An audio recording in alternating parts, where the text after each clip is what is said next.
Hello दोस्तों, पिछले video हमने 5 क्वेश्चन कर लिए थे और इस वीडियो में आज छठा क्वेश्चन से देखने वाले हैं। तो 6 का क्वेश्चन दिया हुआ है कि 2 खंभा है। पहला खंभा की जो ऊंचाई है 7 मीटर और जो दूसरा खंभा की ऊंचाई है वो है 13 मीटर और ये जो दोनों खंभा का जो बीच का दूरी है ये है 8 मीटर। तो हमको बताना है ये दोनों खंभों के सिरों के बीच का दूरी। ये खंभा के सिरों का क्या है, बीच का दूरी, यानी कि ये दूरी हमको बताना है। तो चलिए इसको बनाते हैं। ये यहाँ से यहाँ कितना है 7 मीटर, तो यहाँ से यहाँ भी कितना जाएगा 7 मीटर और ये यहाँ से यहाँ कितना है टोटल 13 मीटर। इसको नाम देते हैं ABCDE। तो AC का मान कितना है, AC का मान है 13 मीटर और BC का मान कितना हो जाएगा, BC जो बराबर है क्या है ED के बराबर है 7 मीटर। तो हमको निकालना है BC का मान भी कितना जाएगा 7 मीटर। तो AB का मान कितना आएगा, AB का मान यहाँ AC का मान है 13 मीटर और BC का मान है 7 मीटर। तो AB का मान क्या हो जाएगा, AC माइनस क्या हो जाएगा BC। AC में BC घटाएंगे तो क्या आएगा AB। तो AC हमारा है AC और माइनस हो जाएगा क्या BC। तो AC का मान है 13 और BC है 7। तो 13 माइनस 7 कितना आएगा 6 मीटर।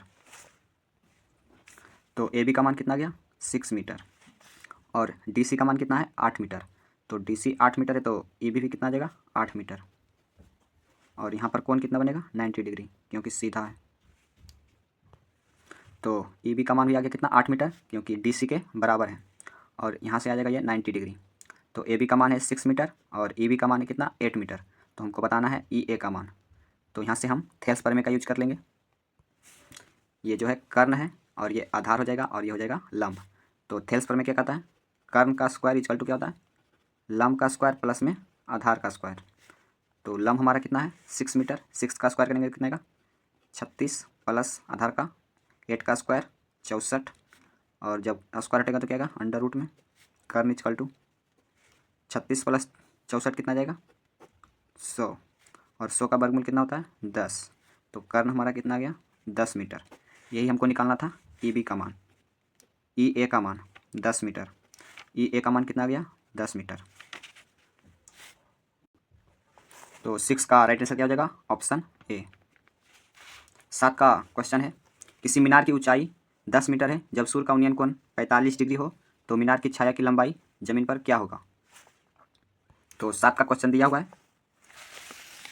कि किसी मीनार की ऊंचाई जो है 10 मीटर है और जब सूर्य का उन्नयन कोण 45 डिग्री हो तो मीनार की छाया की लंबाई जमीन पर क्या होगी। तो AB हमारा क्या हो जाएगा मीनार और BC क्या हो जाएगा इसका छाया। तो मीनार की जो ऊंचाई दिया हुआ है 10 मीटर और इसकी छाया की जो लंबाई हमको निकालना है और इसका जो उन्नयन कोण दिया हुआ है 45 डिग्री। तो यहाँ से हम BC का मान निकालेंगे तो ये हो जाएगा हमारा लंब और ये हो जाएगा आधार। तो लंब बटा आधार में किसका फॉर्मूला होता है 10 का। तो यहाँ से लगाएंगे 10 45 डिग्री का मान। तो लंब बटा में आधार, तो लंब कितना है 10 मीटर और आधार कितना है BC। तो 10 45 का मान कितना होता है 1 इक्वल टू 10 बटा में कितना हो जाएगा BC। यहाँ से BC का मान कितना आ जाएगा गुना होगा तो यह जाएगा BC इक्वल टू में 10 मीटर, यानी कि BC भी हमारा कितना आ जाएगा 10 मीटर। 7 का राइट आंसर क्या हो जाएगा 10 मीटर। जो मीनार की जो छाया की जो लंबाई है कितना आएगा 10 मीटर। 8 का क्वेश्चन है, यदि एक उदग्र खंभे की ऊंचाई तथा उसकी भूमि पर छाया की लंबाई समान है तो सूर्य का उन्नयन कोण है। तो यहाँ पर समझने वाली बात है कि जब एक उदग्र खंभे की ऊंचाई तथा उसकी भूमि पर छाया की लंबाई समान हो, ऊंचाई और लंबाई क्या हो समान हो, तो सूर्य का उन्नयन कोण कितना होगा। इस क्वेश्चन में क्या था कि उसकी ऊंचाई था 10 मीटर और सूर्य का उन्नयन कोण था 45 डिग्री। तो मीनार की छाया की लंबाई भी कितना आया 10 मीटर। जब दोनों समान हो ऊंचाई और लंबाई तो उन्नयन कोण की मान कितना आएगा 45 डिग्री, क्योंकि 10 45 का मान 1 होता है। तो 8 का आंसर क्या हो जाएगा ऑप्शन C 45 डिग्री। जब 45 डिग्री उन्नयन कोण होगा तब ऊंचाई और छाया की लंबाई जो होगा क्या होगा समान होगा। तो 8 का आंसर क्या हो जाएगा ऑप्शन C। 9 का क्वेश्चन है, 12 सेंटीमीटर ऊंचे खंभे की जमीन पर पड़ रही छाया की लंबाई 4√3 मीटर है तो सूर्य का उन्नयन कोण है। तो 9 का क्वेश्चन दिया हुआ है कि जो एक खंभे की ऊंचाई दिया हुआ है 12 सेंटीमीटर और जो इसकी छाया की लंबाई है वो है 4√3 मीटर। तो हमको बताना है इसका उन्नयन कोण कितना होगा। तो यहाँ पर क्या दिया हुआ है मीटर में और यहाँ क्या दिया हुआ है सेंटीमीटर में, तो इसको भी हम सेंटीमीटर ही रहेगा। ये क्वेश्चन गलत छपाया होगा, ये भी मीटर होगा ये भी मीटर होगा। तो अब बनाते हैं, ये 12 मीटर है और यह है कितना 4√3 मीटर। तो यहाँ से हम लगाएंगे लंब बटा आधार किसका होता है टेन थीटा का फार्मूला। लंब कितना है 12 और बटा में आधार 4√3। तो यहाँ से क्या आ जाएगा 4 4 3 चौक 12, 4 1 कम 4 3 चौक 12। तो यहाँ से टेन थीटा इक्वल टू क्या आएगा, 3/√3। तो यहाँ से हम टेन थीटा का मान कितना आएगा, ये 3 को क्या लिख सकते हैं, √3 गुना में √3, और ये बट्टा में क्या हो जाएगा, √3। ये √3 से √3 कैंसिल है, तो टेन थीटा इक्वल टू कितना आएगा, √3। तो टेन थीटा का कितना का मान होता है, √3, 60 डिग्री का मान। तो यह आ जाएगा tan theta equal to 10, 60 degree. 10 से 10 कैंसिल, तो थीटा का मान कितना आएगा, 60 डिग्री। तो उन्नयन कोण हमारा कितना आएगा, 60 डिग्री। यहाँ से गलती से दे दिया था, यहाँ पर मीटर होगा, सेंटीमीटर नहीं। तो नो का राइट आंसर क्या हो जाएगा, ऑप्शन ए। यहाँ पर मीटर कर देते हैं। 10 का क्वेश्चन है, भूमि से 100 मीटर की ऊंचाई तथा 60 डिग्री के उन्नयन कोण पर उड़ती है एक पतंग की डोरी की लंबाई है। तो 10 का क्वेश्चन दिया हुआ है कि एक पतंग जो है हवा में उड़ रहा है और इसकी जो ऊंचाई है वो है 100 मीटर, और ये जो पतंग की जो डोरी है एस एस सी हो जाएगा, इसका पतंग की क्या है, ये डोरी हो जाएगा। इससे जो कोण बन रहा है उन्नयन कोण का मान 60 डिग्री। तो हमको बताना है यहाँ से पतंग की डोरी की लंबाई यानी कि ए सी। तो ए सी का मान हमको बताना है यहाँ से। तो ये क्या है, लंब, और ये क्या है, कर्ण। तो लंब बटा में कर्ण किसका फॉर्मूला होता है, साइन का। तो यहाँ से हम साइन 60 डिग्री का फॉर्मूला लगाएंगे। लंब कितना है हमारा, ए बी, और ए सी का हो जाएगा कर्ण। साइन 60 का मान कितना होता है, √3/2। और ए बी का मान कितना है, 100, और ए सी का मान हमको निकालना है। तो यहाँ से तिरछा तिरछी गुना करेंगे, ये हो जाएगा एस सी गुना में √3 इक्वल टू में 2 गुना में 100 कितना आएगा, 200। और यहाँ से हम ए सी का मान निकालेंगे तो क्या आएगा, ये √3 क्या है, गुना में, तो बराबर के साइड जाएगा तो क्या होगा, बट्टा में √3। तो यहाँ से ए सी का मान कितना आएगा, जब भी √3 बटा में होता है तो हम इसको हटाते हैं हर का परमीकरण करके। तो यहाँ से हम क्या करेंगे, हर का परमीकरण, √3 बटा में √3। तो √3 गुना 200 क्या आ जाएगा, 200 √3, और √3 इंटू में √3 क्या आएगा, 3।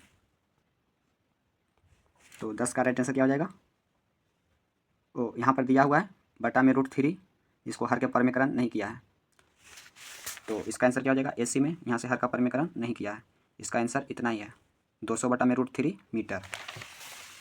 तो 10 का क्या हो जाएगा, ऑप्शन सी, इसको हर का परमीकरण नहीं किया वहाँ पर। 11 का क्वेश्चन है, 2 खंभे 13 मीटर और 7 मीटर ऊंचे और समतल जमीन पर ऊर्ध्वाधर खड़े हैं। यदि उनके पादों के बीच की दूरी 8 मीटर है तो उनके सिरों के बीच की दूरी है। तो ये क्वेश्चन लगता है रिपीट क्वेश्चन है, यह क्वेश्चन हम पिछले बार देख चुके हैं। यहाँ पर जो 6 का क्वेश्चन है वो भी क्या है, 11 का क्वेश्चन। तो इसका आंसर क्या आया था, 10 मीटर। तो 11 का भी क्या आएगा, 10 मीटर, ऑप्शन बी। ये सेम क्वेश्चन है 6 और 11। 12 का क्वेश्चन है, यदि एक ऊर्ध्वाधर खंभे की छाया की लंबाई खंभे की लंबाई के √3 गुना है तो सूर्य का उन्नयन कोण है। 12 का क्वेश्चन है, यदि एक खंभे की लंबाई जो है उस छाया के, यहाँ पर क्वेश्चन क्या दिया हुआ है कि यदि एक ऊर्ध्वाधर खंभे की छाया की लंबाई खंभे के लंबाई के √3 गुना है तो सूर्य का उन्नयन कोण है। तो यहाँ से जो है, जो छाया की जो लंबाई है खंभे के लंबाई से √3 गुना अधिक है, मतलब कि √3 गुना है, गुनी है। तो इसको हम मान लेते हैं क्या, x मीटर। तो ये क्या हो जाएगा, √3x मीटर। ये खंभा की ऊंचाई को मान लिया x मीटर, तो इसका छाया की लंबाई क्या हो जाएगा, √3x मीटर, क्योंकि इससे इतना √3 क्या है, गुनी है। तो यहाँ से उन्नयन कोण का मान बताना है। तो लंब बटा में आधार क्या आता है, टेन थीटा। तो लंब हो जाएगा x और आधार हो जाएगा √3x। Tan theta equal to क्या, x कैंसिल, तो 1 बटा में √3। तो 1 बटा में √3 किसका मान आता है, टेन 30 डिग्री का मान। तो यहाँ से थीटा का मान क्या जाएगा, 30 डिग्री। 12 का राइट आंसर क्या हो जाएगा, ऑप्शन बी। 13 का क्वेश्चन है, एक मीनार से 100 मीटर दूर स्थित बिंदु पर मीनार का उन्नयन कोण 60 डिग्री तो मीनार की ऊंचाई है। 13 का क्वेश्चन दिया हुआ है कि एक मीनार के पाद बिंदु से जो 100 मीटर की दूरी पर जो उन्नयन कोण बनता हुआ है 60 डिग्री, तो हमको इस मीनार की ऊंचाई ज्ञात करना है। तो लंब बटा में आधार किसका फॉर्मूला था, टेन थीटा का। तो 10 हम 60 डिग्री का मान लगाएंगे। लंब कितना है, ए बी, और डी सी हमारा आधार हो जाएगा 100 मीटर। 10 60 का मान होता है कितना, √3। तो ए बी बटा में आ जाएगा 100, और ए बी का मान कितना आएगा, यहाँ से ये √3 गुना क्या हो जाएगा, 100, तिरछा तिरछी जब गुना करेंगे तो ये जाएगा 100 √3 मीटर। तो मीनार की ऊंचाई कितना आ गया, 100 √3 मीटर। 13 का राइट आंसर क्या हो जाएगा, ऑप्शन डी। 14 का क्वेश्चन है, 2 खंभे 6 मीटर और 11 मीटर ऊंचे और समतल जमीन पर ऊर्ध्वाधर खड़े हैं। यदि उनके पादों के बीच की दूरी 12 मीटर है तो उनके सिरों के बीच की दूरी होगा। तो जिस तरह से हम 6 और 11 का क्वेश्चन सॉल्व किए हैं उसी टाइप का क्वेश्चन है, सेम क्वेश्चन है, सिर्फ यहाँ पर अंक चेंज है। तो 14 का क्वेश्चन दिया हुआ है कि 2 खंभा दिया हुआ है, ये खंभा और ये खंभा है, इसका ऊंचाई है 6 मीटर और ये बड़ा वाला खंभा का ऊंचाई है 11 मीटर। तो हमको इस दोनों खंभे के सिरों के बीच की दूरी ज्ञात करना है, ये दूरी ई ए। तो यहाँ से ई डी बराबर हो जाएगा क्या, बी सी।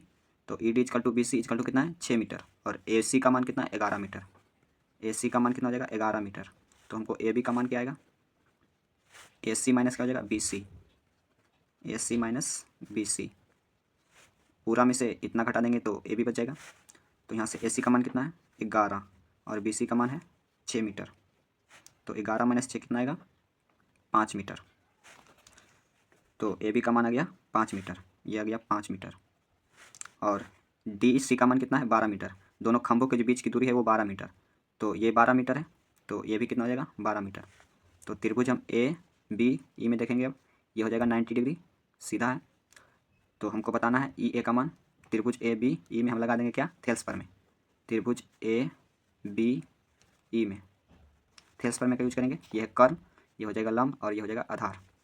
तो कर्ण का स्क्वायर क्या होता है, कर्ण इक्वल टू हो जाएगा अंडर रूट लंब का स्क्वायर। लंब कितना है 5 का स्क्वायर 25 प्लस में आधार का स्क्वायर 12 का स्क्वायर 144। तो यहाँ से क्या आ जाएगा 25 प्लस में 144 169 और 169 का वर्गमूल होता है 13। तो हमारा ई ए कितना आ गया 13 मीटर। ये हमको निकालना था दोनों खंभों के सिरों के बीच की दूरी। तो 14 का राइट आंसर क्या हो जाएगा, ऑप्शन सी। 15 का क्वेश्चन है, सूर्य का उन्नयन कोण जब किसी सीधे खड़े खंभे की छाया और उसकी ऊंचाई बराबर हो तो डैश होगा। तो कितना होगा 45 डिग्री। जब छाया और उसकी जब खड़े खंभे की छाया और उसकी ऊंचाई बराबर हो तो उसके बीच का उन्नयन कोण कितना होता है 45 डिग्री, क्योंकि 10 45 का मान 1 होता है। तो 15 का राइट आंसर क्या हो जाएगा, ऑप्शन बी। तो इस वीडियो में इतना ही, फिर मिलते हैं अगले वीडियो में।